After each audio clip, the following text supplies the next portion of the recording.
I'm William Jeans, editor of Car and Driver magazine. The 10 cars you're about to see are not from the garages of budget-minded individuals. Each and every one of them is untainted by the stigma of low cost. You may never own one of these cars or even have the opportunity to drive one, but you as a car enthusiast can enjoy them, just as you can enjoy a great work of art without actually owning it. There have been many great exotic cars built over the years, and we've chosen 10 of them for this tape, knowing that opinions as to which exotic cars are the 10 top ones can be as diverse as opinions on broccoli or rutabaga. But we know that our 10 top exotics are representative of the world's finest and fastest automobiles. Making any list of the best means that not everyone will share your opinions. But we only have time for 10 exotic cars, and we apologize in advance if your favorite's been left out. But whether it's a rough and ready Shelby Cobra or a stunning Ferrari F40, we know that you'll wish one of these road warriors was sitting in your driveway right now.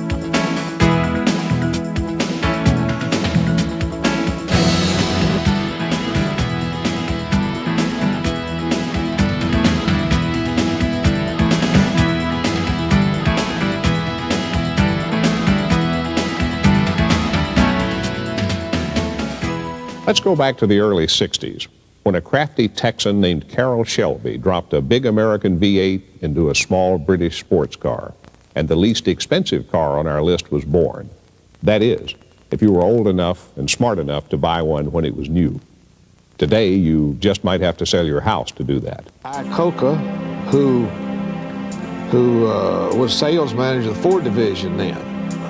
This guy is 34, 35 years old.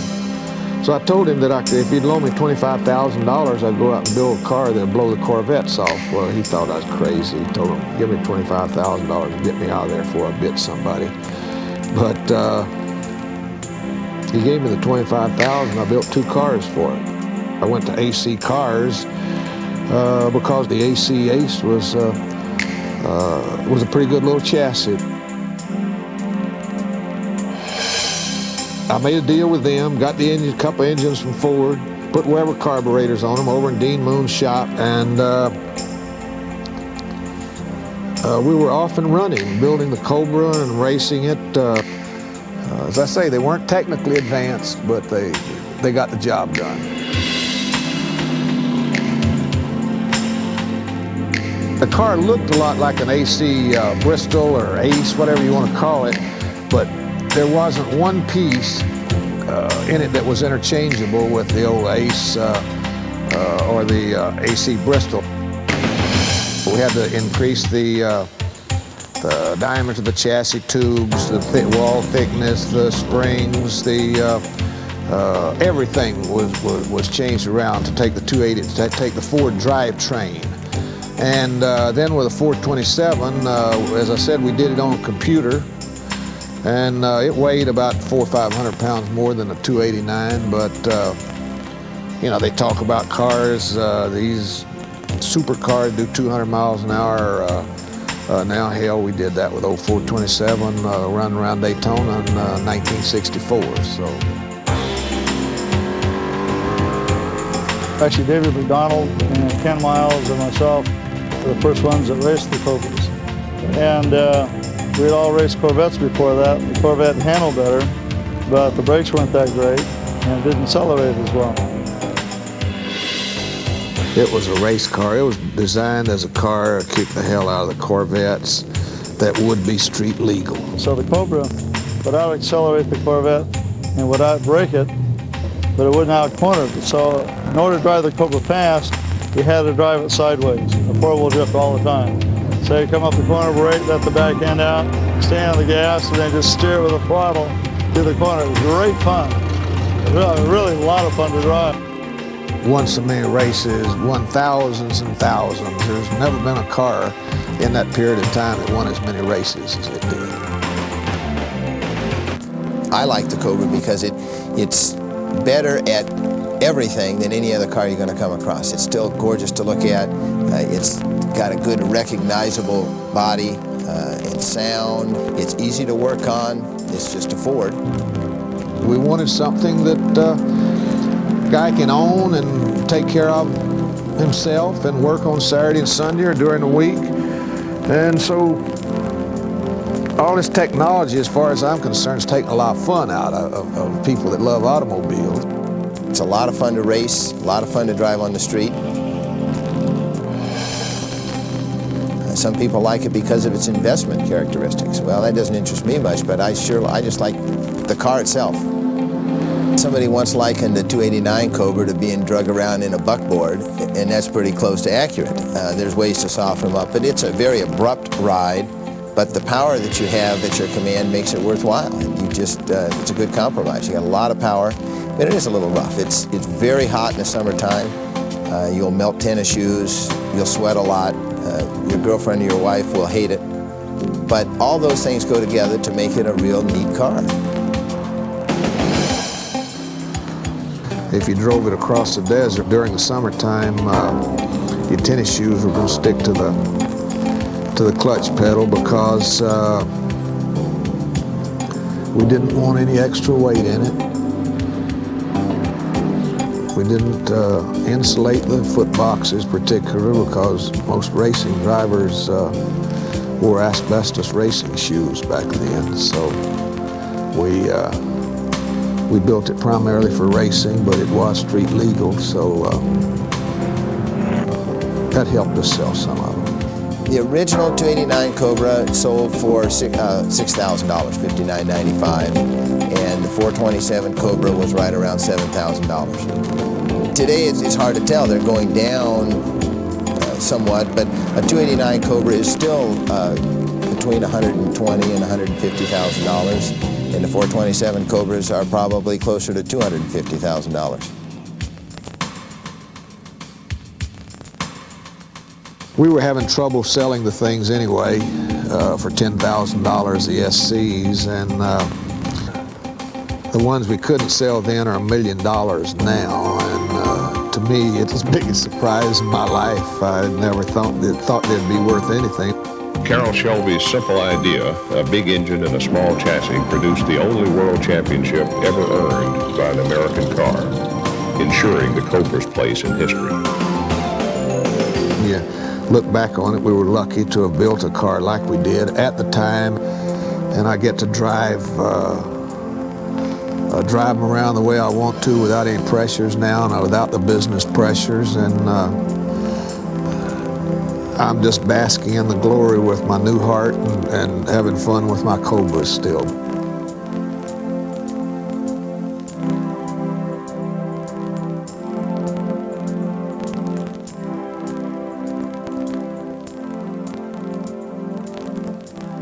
The Cobra, of course, came into being to compete with the Chevrolet Corvette, but the Corvette's come a long way since then, culminating in the Zoomy ZR1, one of the fastest, best handling, and affordable exotic cars now available for sale.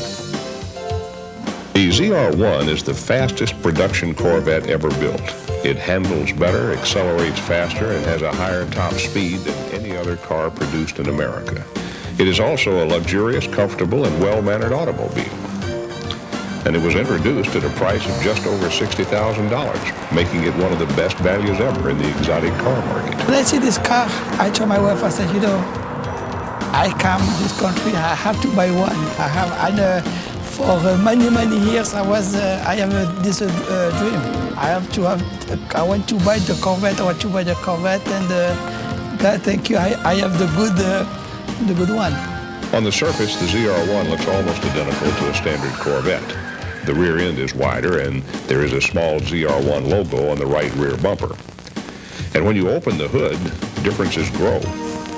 The LT5 engine is a 5.7-liter powerhouse with 4 valves per cylinder connected to a 6-speed transmission. The car has 375 horsepower. This combination propels the ZR1 to speeds in excess of 175 miles an hour and from 0 to 60 in less than 5 seconds. Oh, very, very fast, yes, yes. The interior is gorgeous, very, very pretty, very, very nice, very comfortable. And when you come in, you feel it's a sport car. You can feel it's a sport car. The ZR1 is available only in a removable hardtop model. It comes with a variable suspension system that is adjustable from the cockpit for ride stiffness.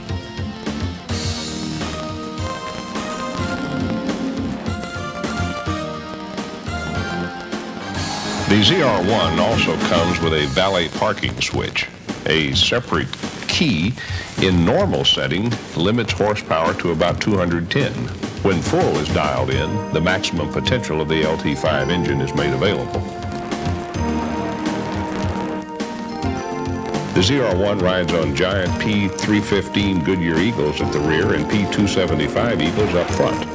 The 17-inch alloy wheels are 9.5 inches wide in the front and 11 inches wide at the rear, contributing to the car's superb cornering ability.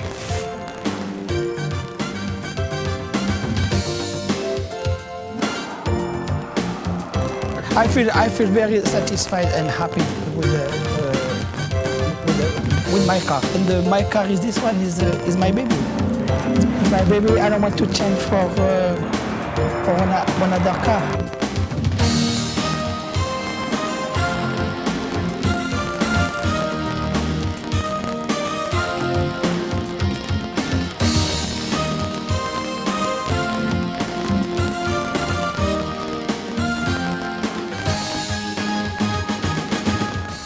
While the Cobras and Corvettes were going at it on the tracks and highways of the United States, a funny little German car was making a name for itself, both here and in Europe. Porsche hasn't left the stage since, and one of the latest Porsches is one of the best and most sought after, the 911 Turbo. When you take a look at the price, 911 Turbo is $100,000, and people look at it and they say, well, why am I spending all that money for? They really have to understand that this is a completely new car that has the classic 911 body on it. The previous generation 911 Turbo was sold as a 1989 model. The 1991 model is an entirely new car with 33 more horsepower, big improvements in braking and aerodynamics, and upgraded handling. The brakes are better. The rear suspension is better. The front suspension is better. It's got very good response, even though it's turbocharged. So it's not one thing that makes a car better. It's a whole group of things. People look at the price and they go, God, $100,000 for that car. But when you really look at it and examine what Porsche's done with this car, it's amazing. It's worth every penny that you pay for it. The 911 Turbo's 6-cylinder 3.3-liter engine puts out 315 horsepower, enough to take it from 0 to 60 in 4.4 seconds, and then on to a top speed of 166 miles per hour, making it the quickest 911 ever. It weighs 3,274 pounds and gets between 13 and 21 miles per gallon. The 911 design is so good that Porsche has felt that, why do we want to screw with a design that is so classic and so perfect? And then on the internal part of the car, when you're able to update it to all the latest technical advantages and put that into a classic design, you have, to me, the perfect race car. You can drive this car in rush hour traffic and not have it misbehave, and then you can get out on a racetrack and beat the hell out of it all day long, and you still have a car that you can drive home at night.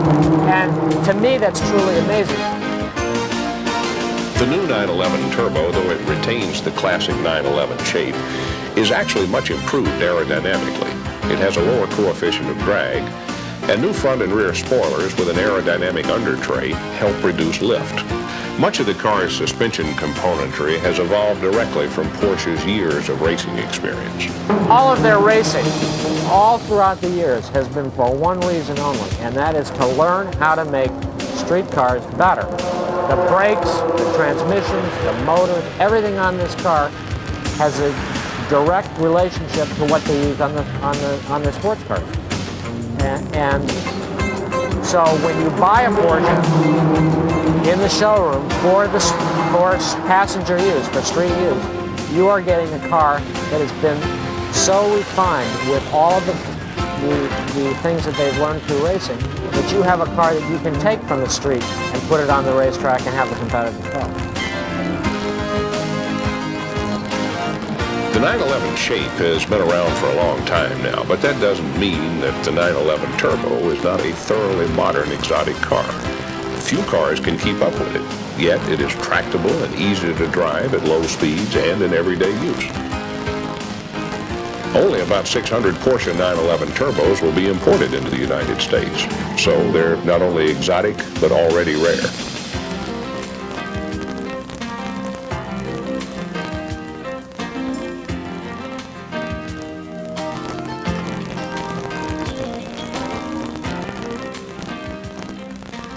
BMW is not known as a maker of exotic cars, but BMW is known from its advertising as the ultimate driving machine.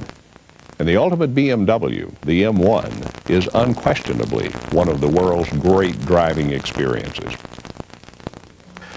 Wojciech Połack was a major player in Porsche's early U.S. racing efforts and helped establish both the Porsche and BMW names on the West Coast. He's also a collector of exotic cars, and one of his favorites is one of ours, the BMW M1. Was in Europe was made for street, and Italian design was very, very attractive car. And sorry, we don't have them with in the races. Was terrific car, and sorry they quit to make for customers.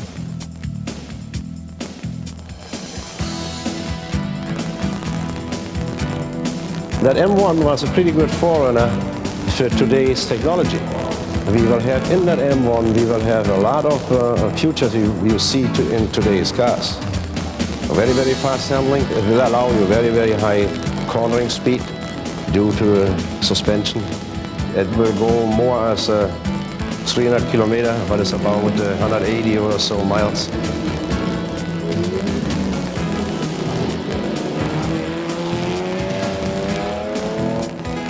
The first development in that car started as late as late 1975. There was a requirement that car had to go very, very fast. The car had to be safe.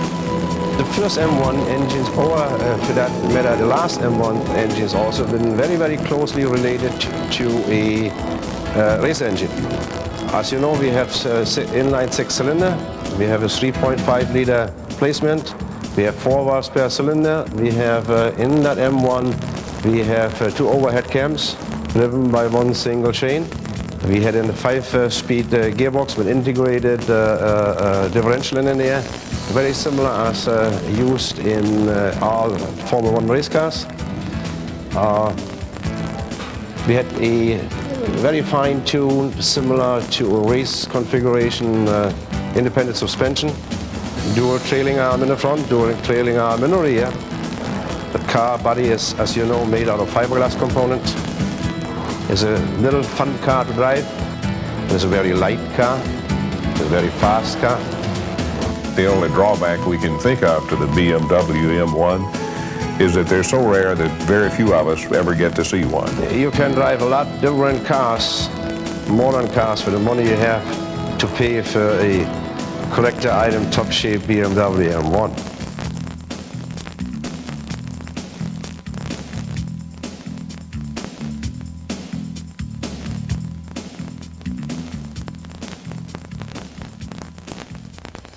Italian cars are all but synonymous with exotic cars. The Lamborghini Countach is a benchmark exotic, a car that set the standard by which all later exotics have come to be judged. The Lamborghini Countach is one of the most visually stunning cars ever built. It is also one of the fastest. The Lamborghinis are so rare, they just take you by complete surprise when you see. I mean, you see one of those things driving in the street, I mean, you just drop your teeth. They're so surprising, they really are. Most fun thing is actually driving it, and taking care of her actually is quite a lot of fun also. It's a nice thing to do, polish the car, keep her looking well, take your best friends for driving it. I think it's just a grown-up toy. The Countach is powered by a 455 horsepower V12 and is the car we most often think of when we think of the 200 mile per hour plus exotic car category. And the response that you have from the steering wheel to the driving is immediate. Corners beautifully. Yes, a lot of power.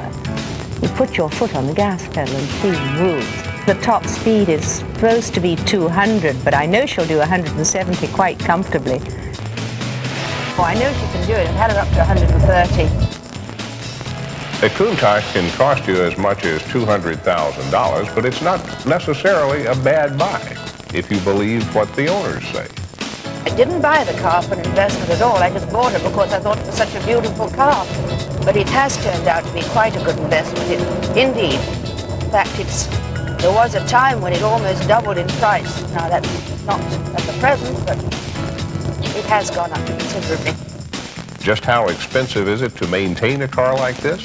Maybe not as expensive as you'd think. I haven't had much business in troubles tuning her up or anything at all. It's been remarkably good, I must say. It's a very strong little car.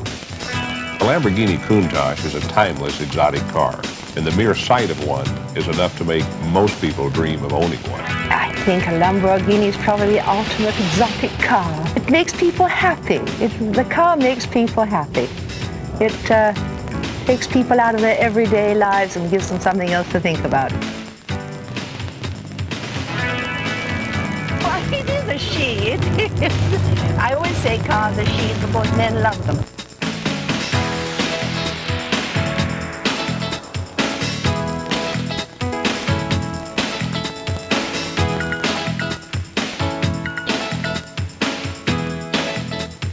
If one manufacturer could fill a list of 10 top exotic cars all by itself, that manufacturer would be Ferrari. One of the greatest is the latest version of the Ferrari Testarossa. As soon as you put your foot through on the gas pedal, there's just a big grin that happens on your face at the same time. I don't know how to explain it, but it's something that happens all the time, no matter how long you own the car. So I think it's a combination of things, and just the fact that it's exotic means that not everybody down the street has one. So it's a car that's a little bit rare. It gives you something to be proud of, and you're happy to have it. As soon as you fire the engine up, you sound like a Formula One car instantly. And the torque of the car is so awesome that I think that's why I really love the automobile, is because you just give it a little gas and you can feel the torque, and it's pulling you through every gear constantly. And you never feel like it's flattened out. It just wants to keep pulling you all the way through.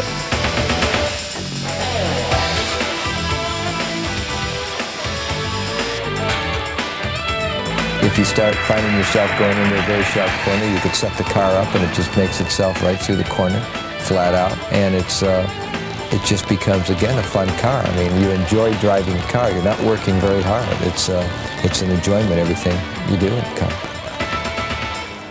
The Ferrari Testarossa, to many of us in the car magazine business, is the most drivable and most comfortable of all of the Ferraris. It's as reliable as my Mercedes or any other car around. And other than the normal maintenance you would do in the car, which I don't find any more money than most cars, I feel it's extremely reliable and not a very expensive car to maintain. Ferrari tried to make a car that you could drive on the street and be as happy with as you could put on the track. So they developed a car that has 380 horsepower. It's 5-liter, 12-cylinder engine. It has tremendous torque, tremendous power, top speed approximately 175 to 185 miles an hour in the car. But you can get in bumper-to-bumper traffic and drive it through the streets of Los Angeles and never worry about it overheating or anything. So that way it's really a good automobile. The interior is extremely plush in the car. Beautiful leather seats, a lot of room, nice stereo. All the appointments are what you'd expect to find in a luxury car.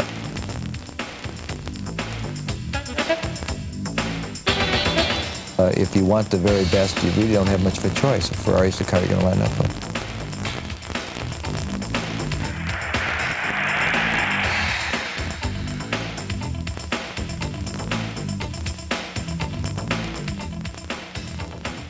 We've said that the best exotic cars owe much of their success to the racetrack. The Japanese are often overlooked here, and that's a mistake. Honda was fielding cars in Formula One in the early 60s, and today Honda engines power some of the fastest racing cars ever built. The Acura NSX may be one of the most practical cars on our list, but believe me, its racing heritage is there. It is the world's first production car to be built almost entirely of aluminum, including the car's double wishbone suspension componentry, both front and rear. It features a high-performance traction control system that works over a wide range of speeds and cornering situations, and an anti-lock braking system. Its mid-engine cab-forward design is state-of-the-art. It has the ultra-high performance expected of an exotic car, coupled with the drivability and reliability that Acura has become known for in their brief history. Mine is just for pleasure driving. I honestly go to and from work. I live about 10 miles away, and it's a joy to drive in the morning coming in and going home. I also use it for limited distance, like to drive from Los Angeles to Las Vegas or similar type excursions. I'm quite impressed when it gets out on the open highway. The top end can be reached relatively easily, and to be honest with you, there's really nothing on the road that keeps up with it on a production basis. When you're out on an open highway, the acceleration throughout all 5 gears is excellent. For a 6-cylinder, it's got a lot of low-end torque also. I've driven other sports cars, and from what I can see, this is one of the better put-together cars I've ever driven. The NSX can accelerate from 0 to 60 in 5.2 seconds and can run the quarter mile in 13.8 seconds.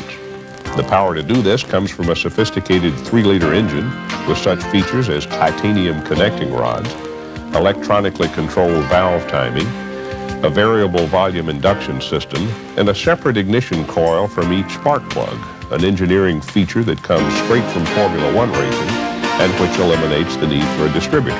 It all adds up to a lot of power in a beautiful, lightweight package.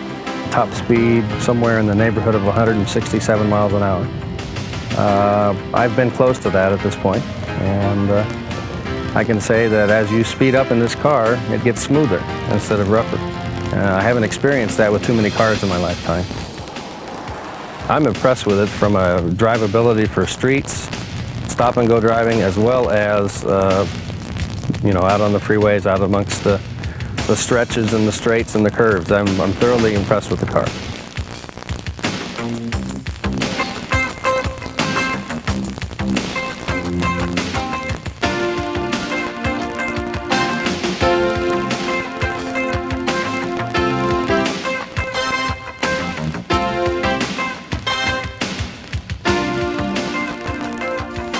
$11, $19, $49, $72, $79. If these numbers mean something other than a football game to you, you'll like our next car.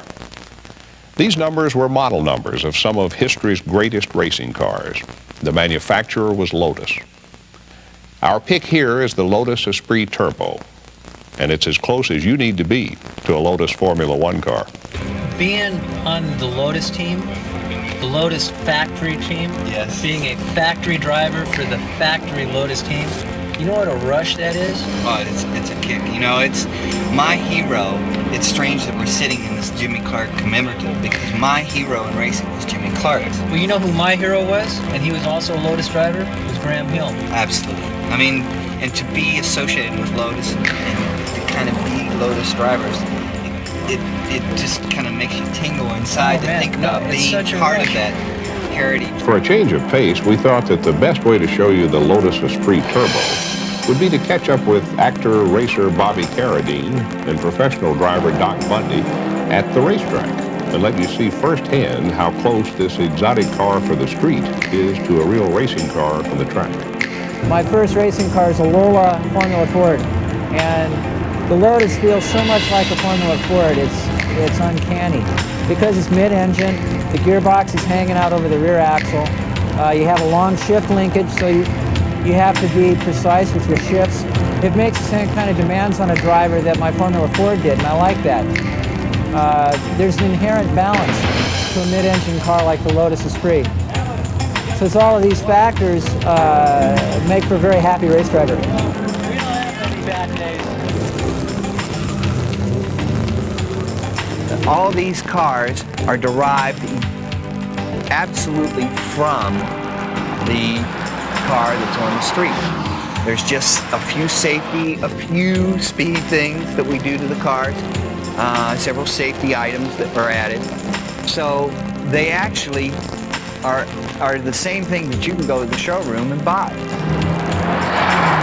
Don't let the fact that the Lotus Esprit Turbo has only 4 cylinders fool you. This double overhead cam turbocharged 4 pushes the Lotus Esprit Turbo from 0 to 60 in 4.8 seconds. And our testers achieved a top speed of 157 miles per hour. My Esprit really gets up that hill.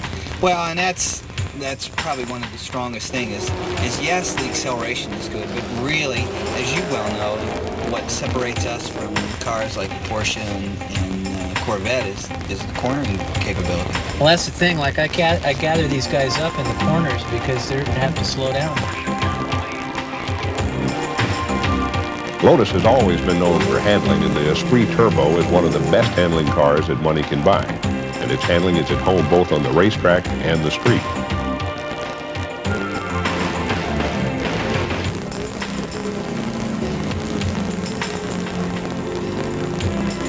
Wherever Lotus goes, the people seem to generate to that car, and it certainly has that name recognition that just has a drawing at any racetrack.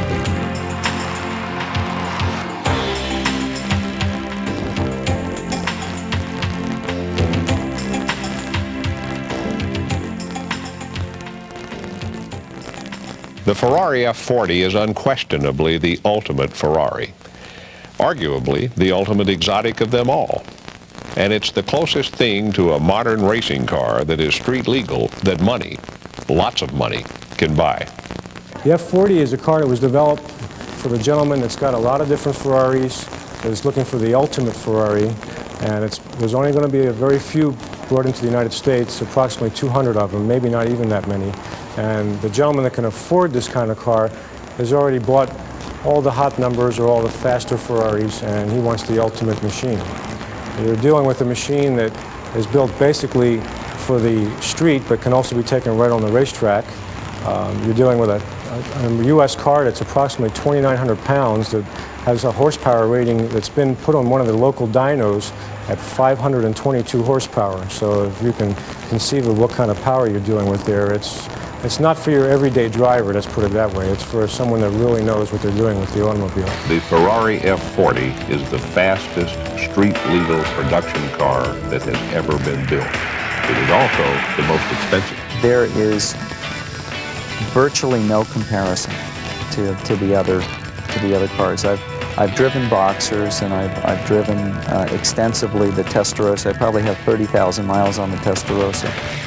The F40 is so much more powerful. The brakes are better, the cornering is better, the tires are better, the gearbox is better, the air conditioning is better. It's a fabulous automobile.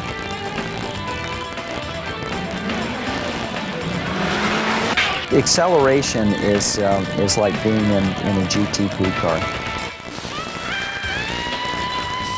Recently, the car was run at the Ontario drag strip, and I drove the car myself under timed conditions. And the 0 to 60 time was 3.8. The quarter mile time was 11.8 at 126 miles an hour. And the 80 to 0 stopping distance was 206 feet, which is phenomenal. My wife drives it to the supermarket and back. She enjoys it. Probably the only difficult part is, of course, the nose is very close to the ground for aerodynamic ground effects. So it's difficult getting in and out of driveways, but all the exotic cars seem to share that problem.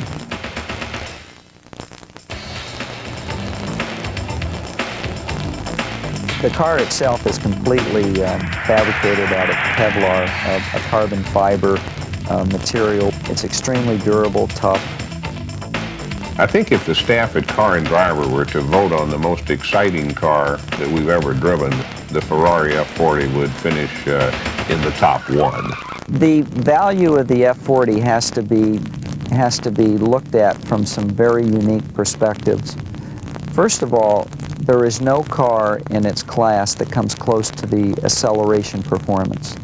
And those performances being the 0 to 60, the quarter-mile time, the top end, the braking, and the lateral G-force.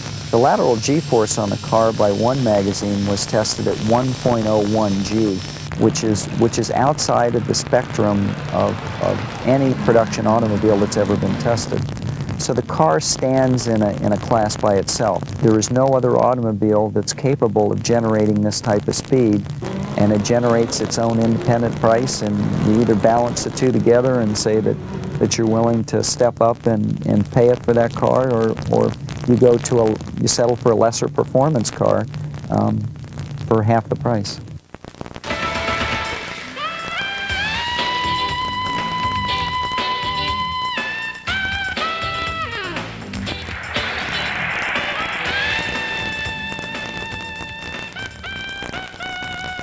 With our final car, we've come full circle because it's related to our first exotic. You could call it saving the best for last. When we speak of a racing heritage, it's one thing, but this car is a true racing machine, and a great one, the Ford GT40. And yes, there are versions of it that are street legal. We built a few street versions. We sold them, just trying to recoup some of our seed money. I didn't keep any of them. Guess I should have, but you can't do everything in life. Yeah, we had street versions and race versions. We must have had 40 different versions of them. Every time Miles would turn around, he'd want a roadster one day and coupe the next day, and we changed it every 2 weeks. These people that try to keep the archives and keep up with the history, they're so full of crap because they don't have any idea what we do from day to day at Shelby American.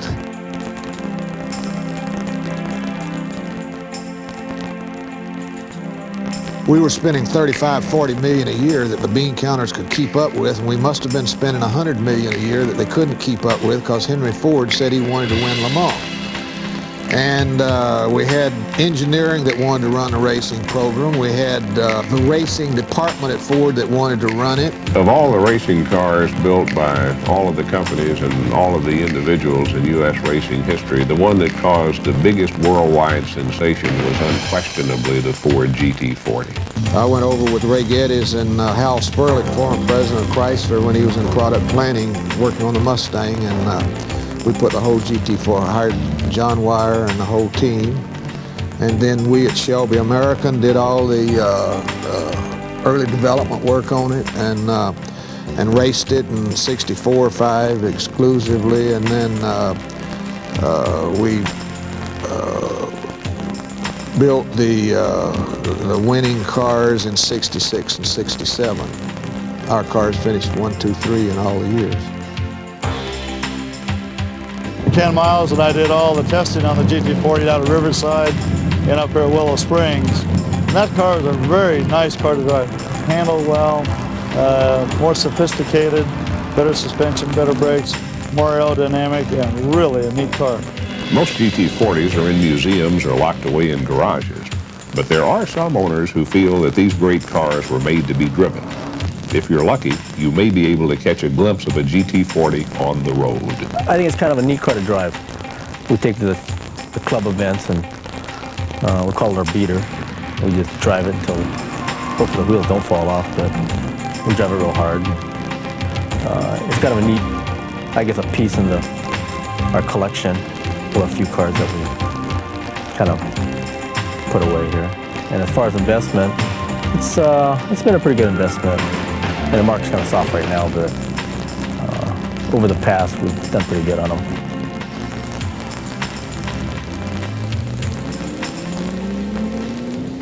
I really don't like it where it's more you know, you're showing off. But if you're just out there, you know, kind of in some shape or form communicating, just having a good time, that's kind of neat. You know, you get a guy that really knows what it is, and they give you the thumbs up, and you give it back to them. You have a good time. They were great fun to race. Very, again, easy car to drive, and very, very nice. Good behavior, handled well, stopped well, good acceleration, fun. When you see a Ford GT40 on the road, the first thought that comes to your mind is, how could a car this beautiful be more than a quarter of a century old? It looks pretty modern, doesn't it?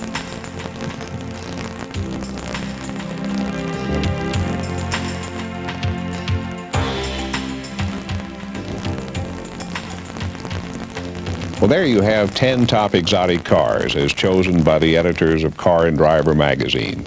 I hope you enjoyed them. We enjoy them. We write about them every month in our magazine. I'm William Jeans, editor of Car and Driver magazine, and thanks for watching. All this technology, as far as I'm concerned, is taking a lot of fun out of people that love automobiles. In order to drive the Cobra fast, you had to drive it sideways. Four-wheel drift all the time. It's easy to work on. It's just a Ford. Oh, very, very fast, yes. When you take a look at the price, you know, 911 Turbo is $100,000, and people look at it and they say, well, why am I spending all that money for? The car makes people happy. It takes people out of their everyday lives and gives them something else to think about. As soon as you put your foot through or on the gas pedal, there's just a big grin that happens on your face at the same time. To be honest with you, there's really nothing on the road that keeps up with it on a production basis. You can drive a lot different cars, modern cars, with the money you have to pay for a collector item, top shape BMW M1. I mean, and to be associated with Lotus and to kind of be Lotus drivers, it just kind of makes you tingle inside to think about being part of that heritage. It's a fabulous automobile. We just drive it until hopefully the wheels don't fall off, but we drive it real hard. We changed it every 2 weeks. These people that try to keep the archives and keep up with the history, they're so full of crap because they don't have any idea what we do from day to day at Shelby American.